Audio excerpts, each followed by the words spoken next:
This podcast is a work of historical interpretation. While we strive for accuracy, some aspects of history are open to interpretation and debate. Thank you for listening.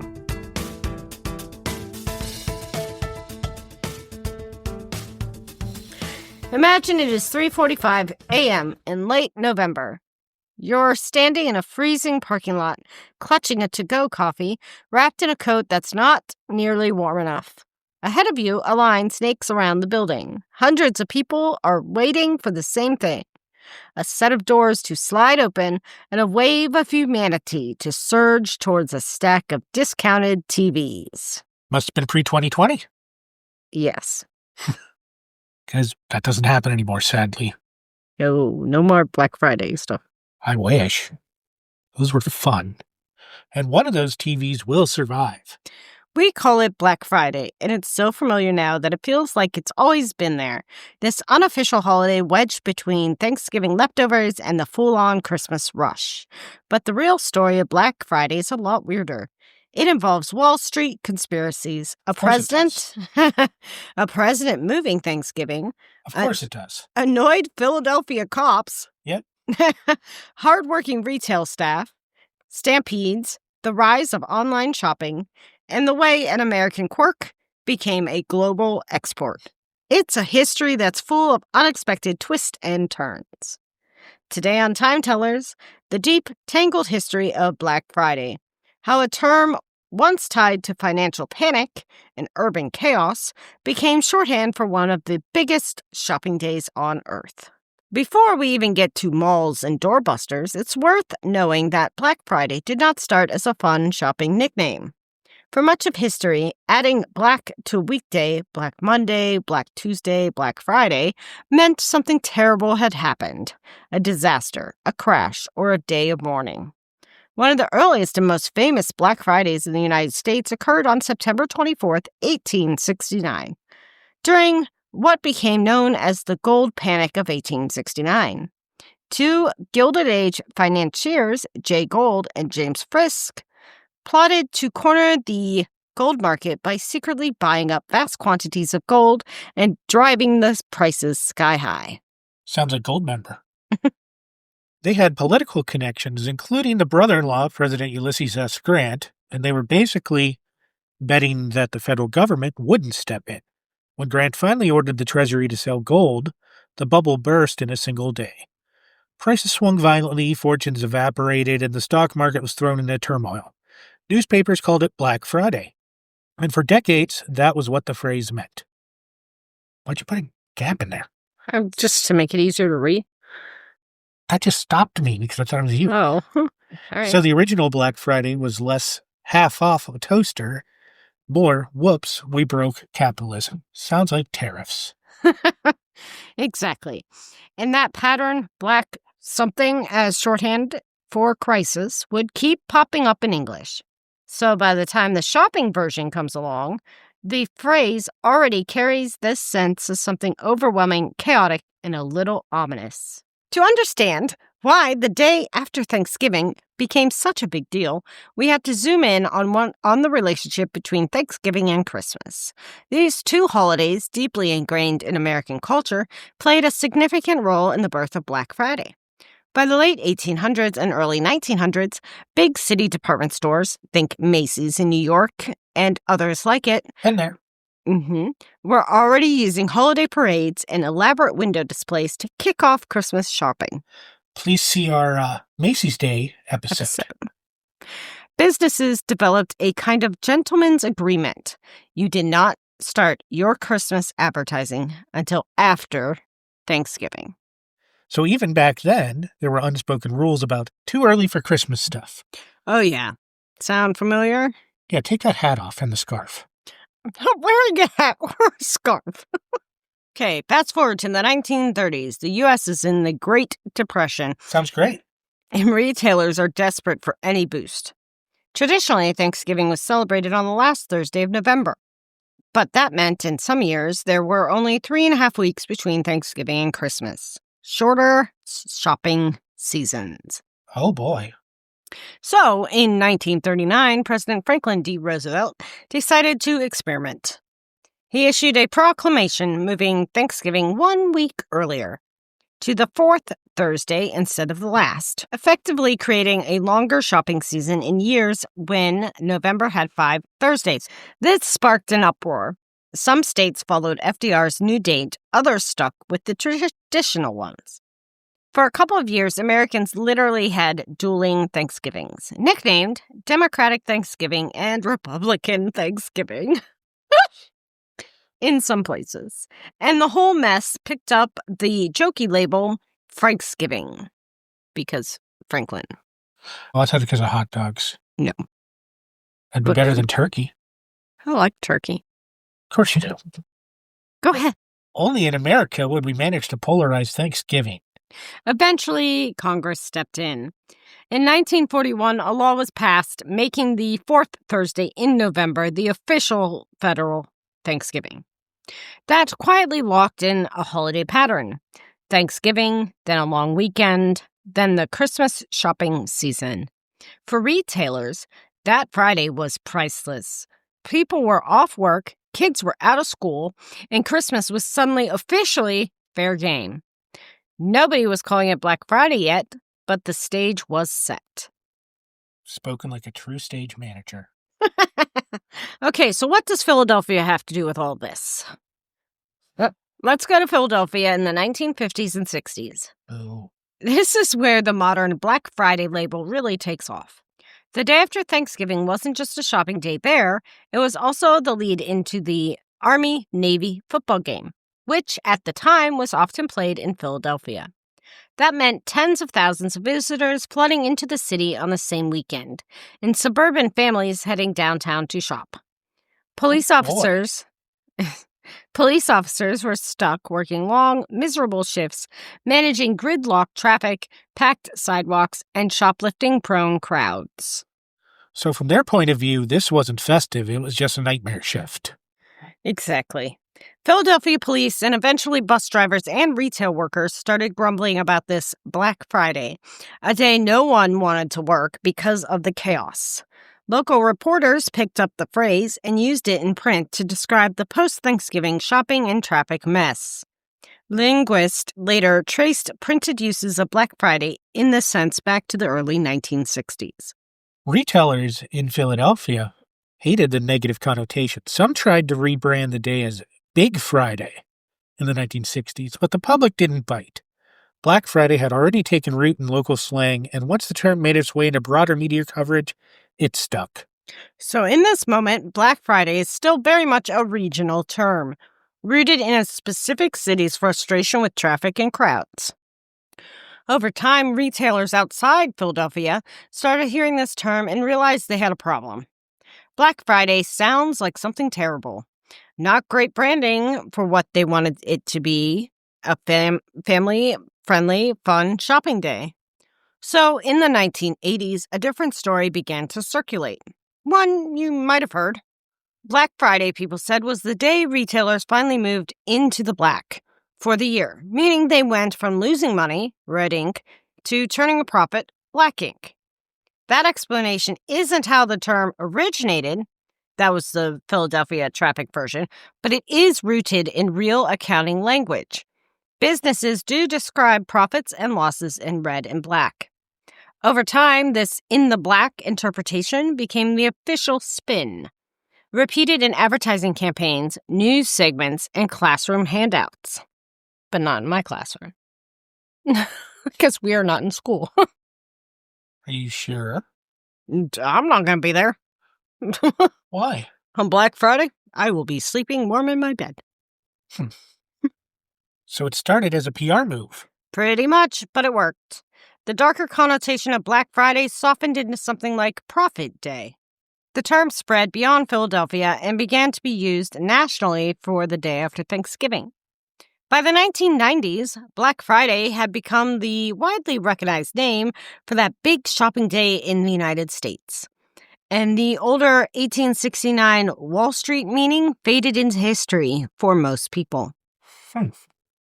Now, here's a twist. For a long time, Black Friday wasn't actually the biggest shopping day of the year.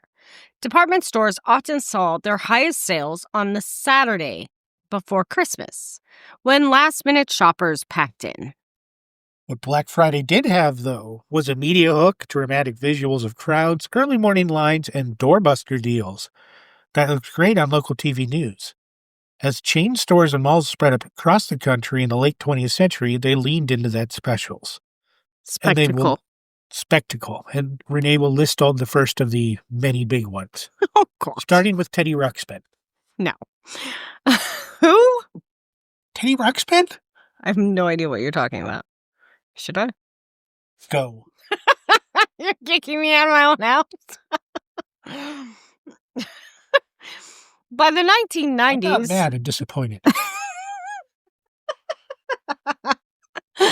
By the 1990s and early 2000s, retailers had turned Black Friday into something like a national ritual. Doorbusters were limited quantity items at extremely low prices, or at least advertised as such, to get people in the door. Early opening times, first at 6 a.m., then 5, then 4, and eventually midnight, or even Thanksgiving night openings to extend that Black Friday day. Glossy circulars stuffed into Thanksgiving newspapers mapped out the sales like a treasure hunt. Analysis of sales patterns showed that, over time, Black Friday really did become one of the busiest shopping days of the year, especially once chains synchronized their big discounts for that specific date. So the news cameras helped build the monster, because crowds make good TV. It's true.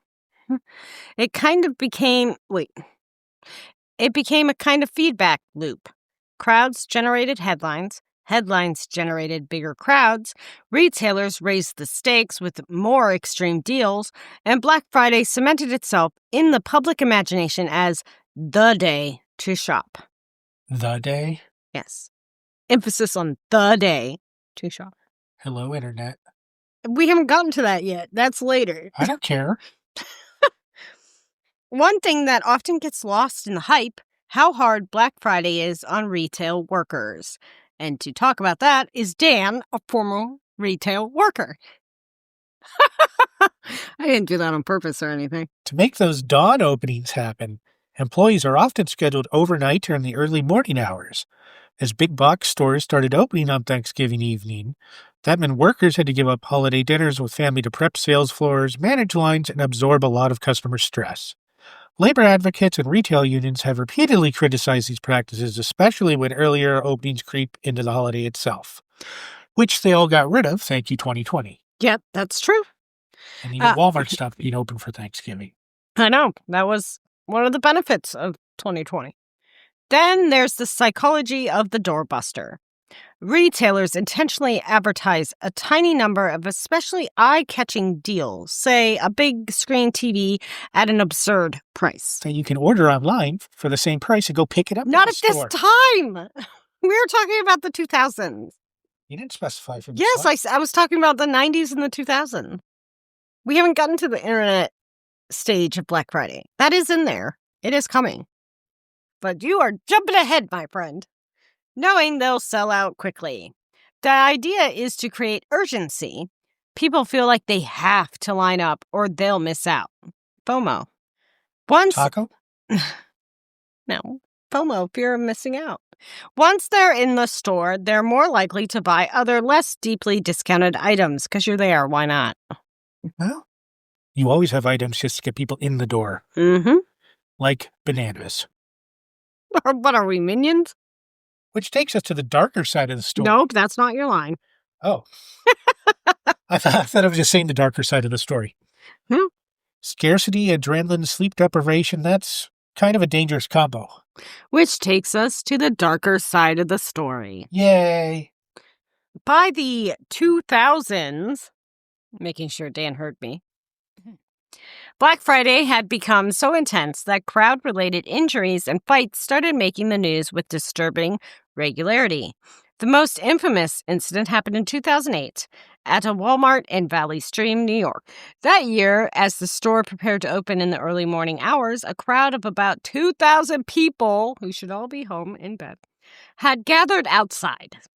When workers unlocked the doors, the crowd surged forward, breaking down the entrance and trampling a temporary employee who later died of his injuries. For a paycheck and a set of sliding doors, that's brutal. It was widely reported that the first Black Friday death linked directly to a shopping stampede, and it triggered lawsuits and an investigation by the Occupational Safety and Health Administration, OSHA.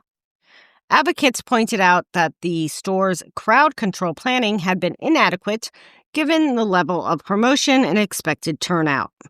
In the years since, various incidents, fights over merchandise, assaults in parking lots, and additional injuries from surging crowds have prompted retailers and local governments to rethink how they manage Black Friday. Some chains introduced wristband systems or tickets for doorbusters to reduce stampedes. Others switched from a few extreme time-limited deals to longer sales periods, spreading discounts over days or weeks, like the current, let's have 4 Black Fridays. Right. And then also Cyber Monday. Yeah, and then also the individual smaller lines inside the store for the items. Mm-hmm. Yes. To prevent the door mess. Door mess. There's also been a cultural backlash. Movements like Buy Nothing Day, a protest against consumerism, deliberately fall on the same Friday. And some companies make a point of closing on Thanksgiving and advertising that choice as a way to respect workers' time, which we are seeing a lot more of, especially after 2020. Which Walmart started it. Yeah. As soon as Walmart did it, then it was cool for everybody too. Right. While all this was playing out in physical stores, another revolution was quietly reshaping Black Friday, one that Dan really wants to talk about: the internet. Please see our episode on what really is the internet. It is not just for poor. No, or shopping. But unless it's crochet shopping. A lot of packages may or may not have been ending up at my house recently. But in all fairness, it is my daughter's birthday, too. Online shopping began nibbling at holiday sales in the late 1990s and early 2000s. But the real milestone came in 2005 when the U.S. National Retail Federation Shop.org group coined the term Cyber Monday. Oh, boy. According to the people who came up with it, research showed that one of the biggest online shopping days of the year was Monday after Thanksgiving, when people went back to work and shopped from their office computers. I'm holding my computer. Well, this is still 2005 in the timeline. I don't like this timeline. Nothing says back to productivity like buying a discounted blender at your desk.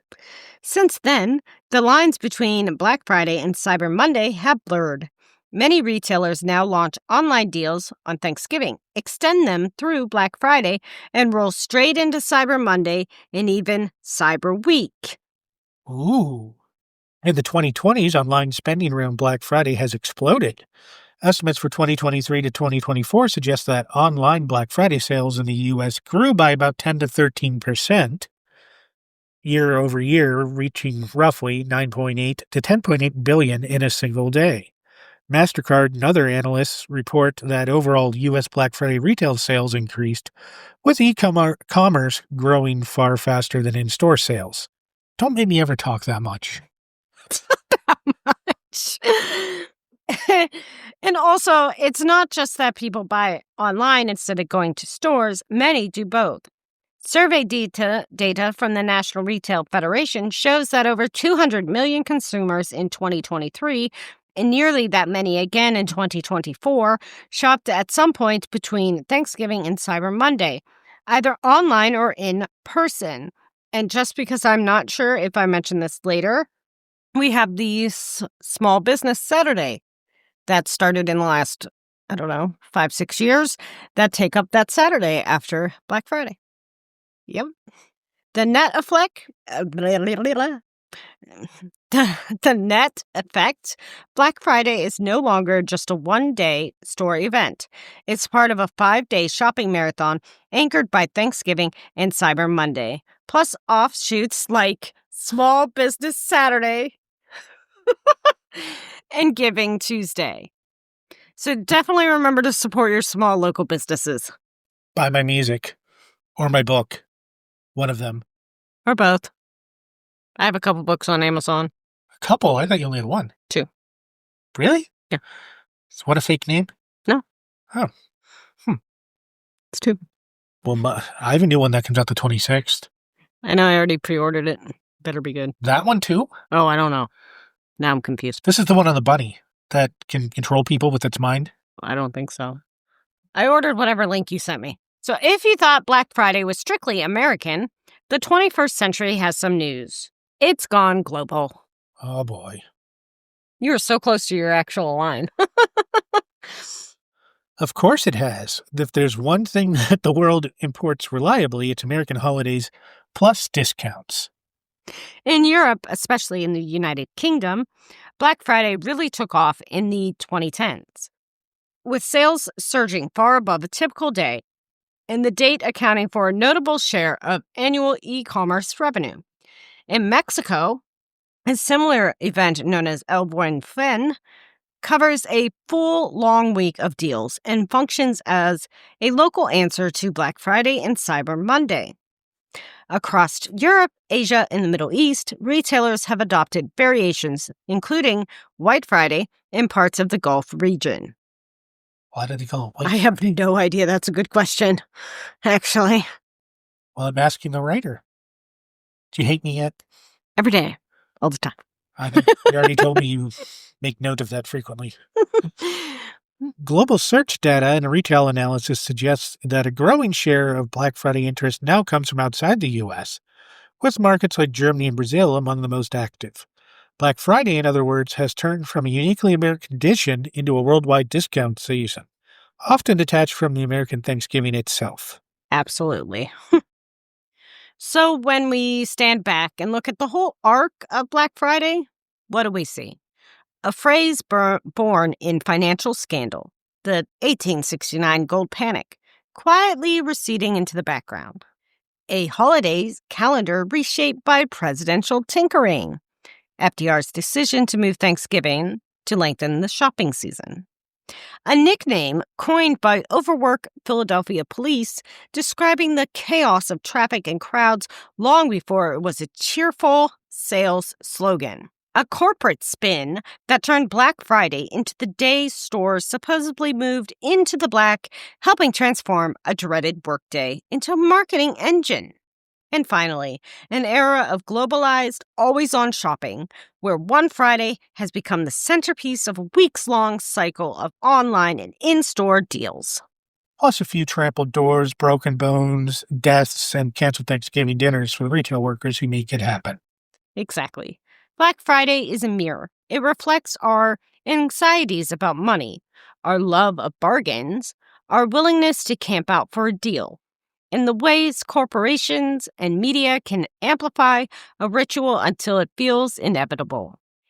And just because we're not camping out physically doesn't mean people aren't camping out online. At the same time, the story isn't all negative. For some families, Black Friday really is a kind of strange little tradition.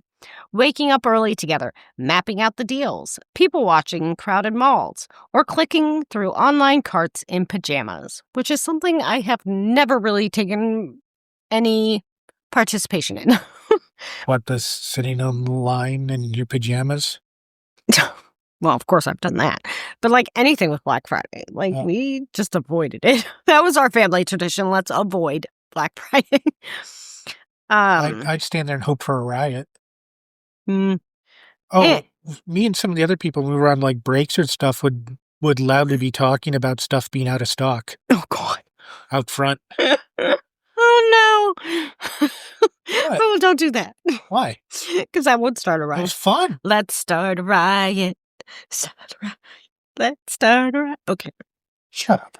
And increasingly, as mentioned before, you see counter traditions, people choosing to shop local on Small Business Saturday. Yay! Support my business. Donating on Giving Tuesday and Donate to deliberately. ears. Huh? Donate to ears. Yes. Only ears. And deliberately buying nothing on that Friday as an act of protest or simplicity. So, if we want to start a new tradition like stay home and eat pie Friday, this is our chance. Woohoo! I second that. Whose pie are we eating? I don't bake. Oh. I mean, I'm not opposed to leftover lasagna Friday or read a book Friday. That honestly is probably what I was doing most Black Fridays growing up. Wow. Because I was not a fan of shopping unless it was going to the bookstore. So you were reading your copy of 1984 over and over and over? But that's the thing. These rituals aren't carved in stone. Black Friday, as we know it, is less than a century old in practice and only a few decades old as a nationwide name. It feels permanent because we grew up with it. But history says it's always evolving. The next big shift might already be underway as online deals stretch across November and even into October, and as global discount festivals like China's Singles Day compete for attention. Some analysts wonder if Black Friday will someday lose its central place, or simply blend into a long rolling season of sales. Probably. For now, though, if you head out or log on that Friday after Thanksgiving, you're walking into a tradition shaped by Wall Street schemers, presidents, Philly cops, retail strategists, and millions of ordinary shoppers. And somewhere, way back in 1869, Jay Gould is looking at a doorbuster and thinking, you people call that a panic? Maybe so. Until next time, whether you're in line at 4 a.m. or still in your pajamas with the second slice of pie, I won't tell. Like Renee. I'm Renee. I'm Dan. And this has been Time Tellers. Hope you all had a happy Thanksgiving. No, Bye. No, I didn't. Oh, well, sucks to be you. I already know I'm not going to. Oh, that's sad. Everybody tell Dan happy Thanksgiving. Well, it's probably going to be better than mine. Well, it'll be after this. Well, I know that. We are recording this on the 19th. Thanksgiving is not until the 27th. So they'll be saying Happy Thanksgiving the after Thanksgiving? Oh, shoot. Yeah, we're not posting this till. Okay. Bye.